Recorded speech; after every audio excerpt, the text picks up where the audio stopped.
এখানে মারাত্মক লেভেলের ছিনতাই ডাকাতি প্রচুর পরিমাণ হয়।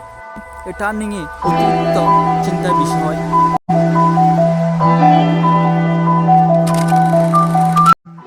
আজকে আমরা চলে যাচ্ছি মন্তব্য অনুযায়ী গন্তব্যে। গন্তব্যটা কোথায় এখনো জানি না, গাড়িতে উঠতে দেখা যাবে কোথায়। রাস্তায় আসতে না আসতে টমটম একটা পেয়ে গেলাম, চলে যাচ্ছি গন্তব্যের দিকে। সামনে যে বিশাল জ্যাম, এই জ্যাম দেখলে মন চাই নিজেকে বাড়ির মধ্যে লুকিয়ে রাখা উচিত, কিন্তু পারলাম না। ইচ্ছা আমি টানে বের হয়ে গেলাম, তবুও কিন্তু জ্যাম মানলাম না। আরে তবু বাইর হয়ে গেলাম, কোনো রকম জ্যাম থেকে বাইরে হয়ে চলে যাচ্ছি গন্তব্যের দিকে আবারও। রাস্তা যখন পাকা পেয়েছে, পাইলট সাহেব এমনভাবে টানতেছে যেন সে এটা এরোপ্লেন মনে করতেছে। পাইলট সাহেবের অবস্থা দেখে আমি মাথাটা একটু করে বের করে দিয়ে বাইরে হাওয়া খাচ্ছিলাম। হাওয়া খেতে খেতে ঢুকে গেছি পাহাড়ের দিকে। পাইলট সাহেবের এরোপ্লেন নিয়ে আমরা সামনে যাচ্ছি, শুধু পাহাড়ের সুন্দর সুন্দর দৃশ্য দেখতেছি। চলুন আমরা দেখে আসি।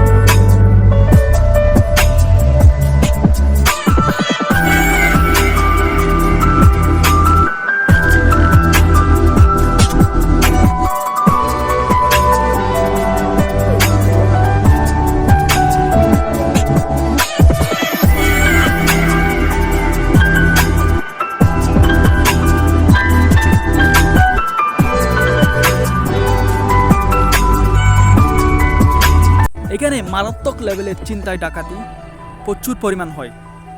কোন জায়গায় চিন্তা বেশি হয় এই জায়গাটা আমি আপনাদেরকে একটু পরিচয় করে দিয়ে আসি।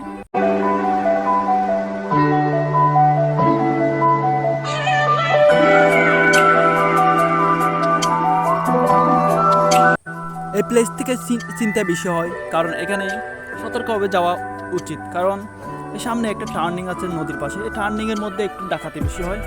কখন এখানে যখন তামাক শ্বাস করার সময় একটু মানুষ টাকা পয়সা নিয়ে একটু আপ ডাউন বেশি করে, তখন এখানে চিন্তায় অতিরিক্ত লেভেলের মারাত্মক লেভেলের চিন্তায় হয়।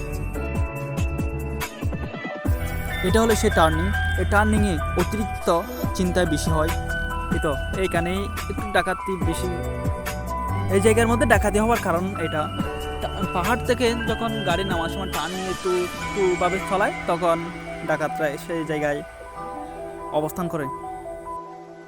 চলেন আরো সামনে আরো যাই, সুন্দর সুন্দর পাহাড়ের দৃশ্য দেখি। অবশ্যই আপনারা এখানে ট্রাভেল করলে সুন্দর সুন্দর দৃশ্য দেখতে পারবেন। ব্রিজ পার হওয়ার পর থেকেই শুধু এখানে তামাক শ্বাস। এখানে আসলে এই প্লেসটাকে টাকার খনি বলা যায়, কারণ এখানে অতিরিক্ত লেভেলে তামাক শ্বাস করা হয়।